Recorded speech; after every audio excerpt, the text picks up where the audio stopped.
సుమన్ టీవీలో మీ personal and business promotions కోసం కింది నెంబర్కి కాంటాక్ట్ చేయండి.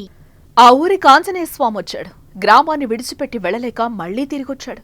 ఇదే మీరు నమ్మకపోయినా ఆ గ్రామస్తులు మాత్రం నిజమే అంటున్నారు. జడ్డంగి మడేరు వాగు సమీపాన మొన్న వచ్చిన వరదలకి ఇసుక పెరిగిపోయింది. ఆ ఇసుకలో మాకు ఆంజనేయ స్వామి విగ్రహం లభ్యమైంది. ఈ ఆంజనేయ స్వామి విగ్రహం లభ్యం అవడం మా జడ్డంగి గ్రామం యొక్క మంచి జరగడానికే సూచన అని చెప్పేసి మేము భావిస్తా ఉన్నాం. గ్రామానికి వచ్చిన స్వామికి పూజలు చేస్తున్నారు. అసలు ఏంటి ఆంజనేయ స్వామి కదా? ఏ గ్రామాల్లో జరిగింది ఇప్పుడు చూద్దాం.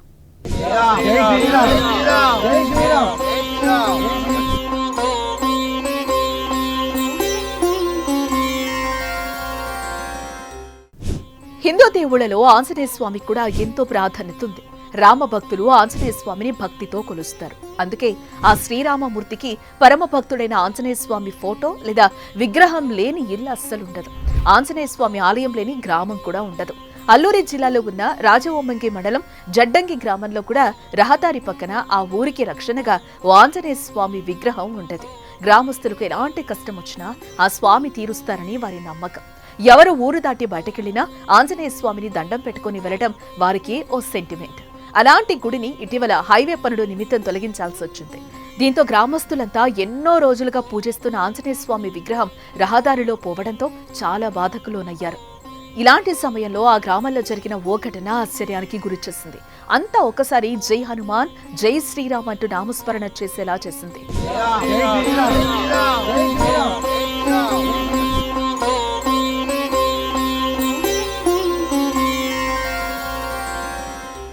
జడ్డంగి గ్రామ శివారున గల మడేరు వాగు పరివాహక ప్రాంతంలో శనివారం ఒక ఆంజనేయ స్వామి విగ్రహం దర్శనమిచ్చింది. ఎక్కడి నుంచి వచ్చిందో ఎలా వచ్చిందో ఎవ్వరికీ తెలీదు.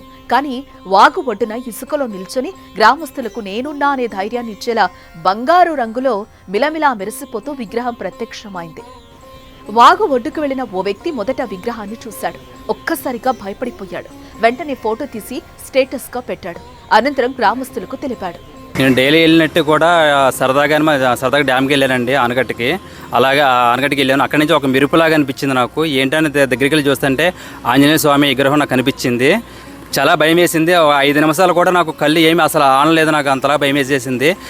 మళ్ళీ 5 నిమిషాల తర్వాత మళ్ళీ నేను ఉన్న విగ్రహాన్ని దండం పెట్టుకొని మళ్ళీ ఉన్న గ్రామ ప్రజలకి అందరికీ ఇట్లా విగ్రహం ఉంది అని చిన్న స్టాటస్ లాగా నేను పెట్టాను. దానికి ఊరు జనం అందరూ వెళ్ళి ఉన్న టెంకాయలు కొట్టారండి దేవుడికి.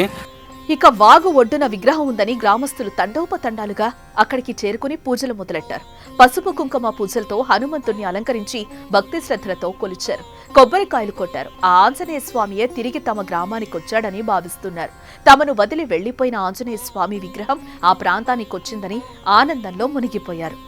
ఆంజనేయ స్వామి విగ్రహాన్ని గ్రామ పెద్దలకు సహాయంతో మరలా సమీపంలో గల గుడికి తీసుకువెళ్లారు. త్వరలోనే మంచి ముహూర్తం చూసి ఆలయం కట్టి విగ్రహాన్ని ప్రతిష్ఠిస్తామంటున్నారు. ఆ రోజు రాములు వారికి ఎలాగైతే అండగా నిలిచాడో ఈ రోజు ప్రజలకి కూడా ఆయన అండగా నిలవడానికే మా గ్రామం ఇచ్చేసాడని చెప్పేసి మేము భావిస్తా ఉన్నాం.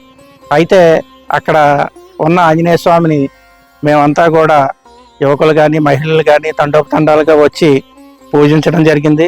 తదనంతరం మేము ఆ యొక్క ఆంజనేయ స్వామిని తీసుకుని వచ్చి స్థానిక రామాలయంలోని మేము భద్రపరచడం జరిగింది. అయితే పెద్దలంతా ఆలోచన చేసి మంచి ప్రదేశంలో దాన్ని ప్రతిష్ఠ చేయాలని చెప్పేసి మాకు ఒక ఆలోచన ఉంది. ఇటీవల కురిసిన భారీ వర్షాలకు ఆంజనేయ స్వామి విగ్రహం కొట్టుకొచ్చినట్టుగా తెలుస్తోంది. ఏదేమైనా తమ గ్రామంలో విగ్రహం తొలగించిన ఊరిలో ఏదో ఒక రకంగా మళ్లీ ఆంజనేయ స్వామి విగ్రహం కనిపించడంతో మా ఊరికి ఆంజనేయ స్వామి వచ్చాడంటూ గ్రామస్తులు తన్మయం చెందుతున్నారు. మరి ఈ సంఘటనపై మీ అభిప్రాయాన్ని కామెంట్ రూపంలో తెలియజేయండి. జై శ్రీరామ్, శ్రీ ఆంజనేయం, ప్రసన్నాంజనేయం.